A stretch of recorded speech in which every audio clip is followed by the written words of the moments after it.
For the past 168 hours, I've been using the cheapest version of the brand new M1 iPad Air. Basically, that's since it was delivered to my house by my very busy UPS person. Seriously, I need to get them something very nice for Christmas because they deliver a lot of stuff to my house. Have you ever thought to yourself, wow, I wish I could get all of the power of the most expensive iPad, but spend like $200 less? Well, good news, the brand new iPad Air is built exactly for you. And if you've followed along with this channel long enough, you'll know that I think the iPad Air is the best value you are going to find, maybe in all of computerdom. With that spicy take out of the way, we can't really start talking about the cheapest version of anything without starting with the price. The M1 iPad Air comes in a base model of $599. For that price, you'll get the sleekest tablet on the market with a literal desktop processor inside of it. Seriously, that's not a joke. That's not Apple hyperbole. The M1 processor in this thing is the same chip found in my desktop Mac Mini. You'll get the choice of up to 4 colors: space gray, starlight, pink, purple, or blue,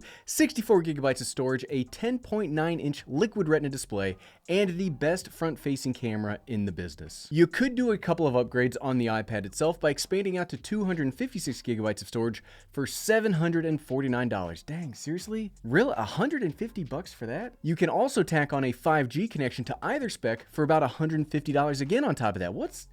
Apple, what's going on with $150 editions? As I've been using this for the past week, 168 hours, get it? Let's talk about what I've liked and I've disliked, and oh boy, we're gonna start out with the dislikes because I've got some dislikes. I hate the storage configuration. Okay, I guess we jumped past the dislikes straight into the hates.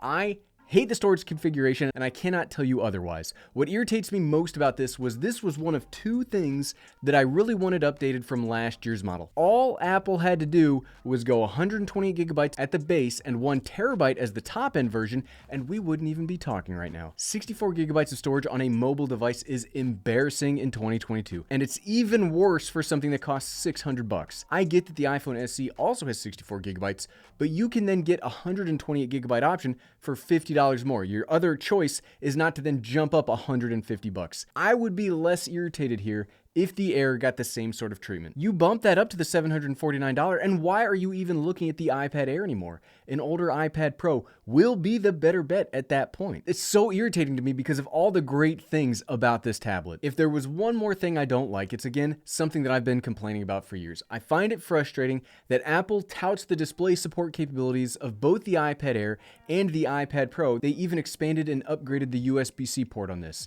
But when you plug them into an external display, they just copy the iPad's display, so you get big crop bars, and it's not very useful. You've probably noticed that I've stopped even trying it here or making videos about it here because it's just bad. You'd think after all of us have been begging to just have an extended display option, Apple would add it like all of their main competitors.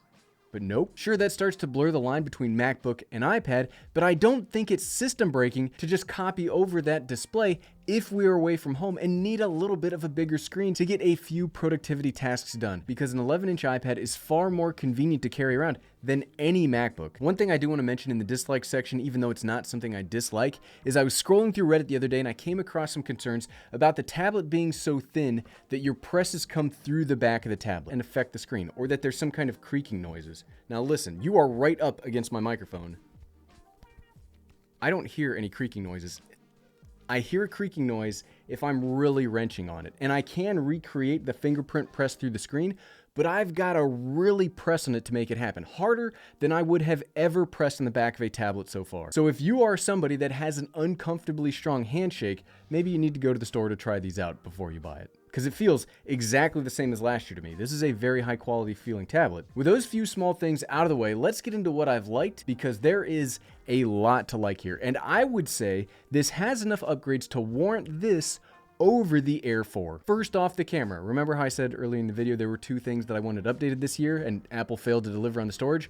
Well, the second part of that equation, Apple really delivered on. I wanted the upgraded front-facing camera from the iPad Pro, the iPad Mini, and even the standard iPad options. And thankfully, we get it here. This is no kidding, my favorite camera on any mobile device today. It's essentially the perfect meeting or video calling camera, period. You get a huge field of view, so if it's you and the rest of your family all huddled around calling folks that live out of state, or if you were like my family, you are the out-of-state family, this is how you get to connect with everybody, and everybody can be in the frame. Plus, if it's just you and you are dialing into a meeting, this has Apple's center stage where the camera will follow you around. Sure, when it does that, it has to crop in on a 1080p image, meaning you will lose out on some resolution and you will introduce potential artifacts into that image, but it's just a tiny little conferencing camera. It's not a full-frame cinema camera from Sony. You gotta accept some of those trade-offs when your camera's like that big. The next thing I've really liked is the processor, and okay, I guess that's not the right way to put it. I don't like the performance of the M1 because you don't really feel it or notice it when you're using this tablet. This feels a lot like the iPad Air 4. What I like about having the M1 in here is essentially it means that the iPad Air will get software updates until the wheels of this tablet fall off. With the iPad Air 2 from forever ago still getting iPad OS 15 with what is essentially a slightly boosted mobile chip, having the M1 in here will allow for Apple to do two things. One, keep the iPad Air current with technology far longer than any of the current competition, including all of those iPad Pros from the past few years people keep saying you should buy. I even said it earlier in the video, but if you're looking for longevity, this is it. The second, and maybe more importantly, now that the bulk of the iPad lineup has real power, iPadOS can start to expand what it is capable of. Machine learning, augmented reality, all of those buzzword software stuff, those processes take real horsepower, and Apple's now got it on their mid-range tablet. No one else can say that. Look, I love my Tab S8, but it's seriously kind of boxed in on its future of software, compared to the iPad Air, which essentially has an open horizon in front of it. Plus, if you do use an iPad for content creation, and despite all of the from angry Twitter dwellers, some folks do use these for video, photo, and design creation. This will give you the same kind of results that you would get from a Mac Mini or the iPad Pro. Leading me into the next thing that I really like about this tablet, I like that you get all of the functionality of an iPad Pro for $200 less. That's a huge chunk of money when the starting price is $599. I did the math. It's 33% of the price. So I don't understand this. It's not that much money to move up argument. Fam, $200 is a lot. I will take $200 if you want to throw it away. Sure, you don't get the LiDAR that I've literally never used, and you don't get ProMotion, but this is the definition of paying for what you want. If you want all of those features, it exists. Go ahead and buy the iPad Pro. It's right. You can find it right now on Apple's website. But if you don't care about a slightly smoother screen or mapping the inside of your office with sketchy apps that might be stealing your data, then just get the Air. The 11-inch iPad Pro doesn't even get that super beautiful mini LED panel from the 12.9-inch model, so don't be getting all high and mighty with me, iPad Pro. The next thing I've liked is the display. I think Apple really did this generational update right when they modernized the iPad Air last year. This fully laminated 2360 by 1640 panel will go up to 600 nits of brightness, and it looks incredible. I love watching movies or YouTube content from my favorite creators like, well, you just keep watching my videos. Plus, movies are great, browsing the internet is great. It's all just an overall great panel. Yes, I would like to see this bumped up in frame rate if possible in the future, but the animations on iPadOS are smooth enough that it won't bother you that much unless you have an iPad Pro or an iPhone 13 literally right up in front of your face scrolling next to this. If you do that a lot, I would recommend a different iPad, and I would recommend different hobbies. The next thing I've absolutely loved is the new coating on the iPads. This blue looks fantastic. Last year, the coating or the paint job, or however you want to call it was fine, but they all looked gray with just different shades of gray. This looks, I don't know if this is going to come across in the video, but this looks amazing, and it's probably my favorite blue color on any device ever. If Apple gets this kind of metal coating on the new MacBook Airs, I might have to seriously buy the one in blue, because it looks, I'm a sucker for matte finishes. Normally you only get them in matte gray or matte black. This matte blue, it just looks incredible. And I continue to like how well the iPads work with accessories. We saw in my previous accessory video that you can totally customize this into whatever you want or need it to be. Though I think a lot of them are superfluous, all you really need is the Magic Keyboard. Yes, this is expensive, and yes, I wish it wasn't so expensive, but I've had this specific keyboard since they were released, and it's still as useful as the day it came out. I do not take my iPads out of this case.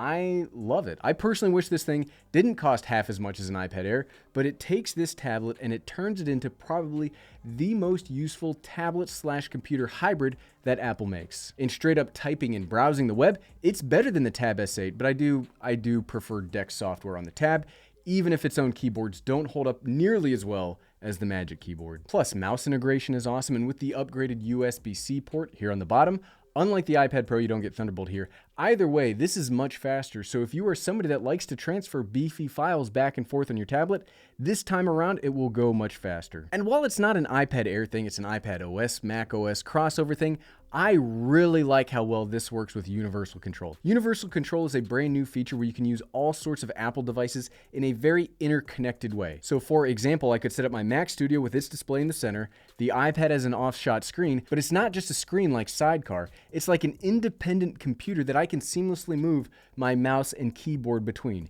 You can take a file from the iPad and drop it right onto the Mac and vice versa. It's really, really cool. I think if Apple could take this and have like a blank sort of extended screen for the iPad based on Universal Control, that could be the exact functionality that we've all been looking for so long. I know a ton of YouTubers have made whole dedicated videos about Universal Control, so I won't delve too deeply here other than to say, I think it's cool as heck, and I've been having a ton of fun using it. And if you like this video and you want to see more content on the iPad Air 5, you can click right here to find my accessory video for this awesome iPad, and it's just going to make it so much better. And click, click, click, click, click, click, click. Thanks for watching.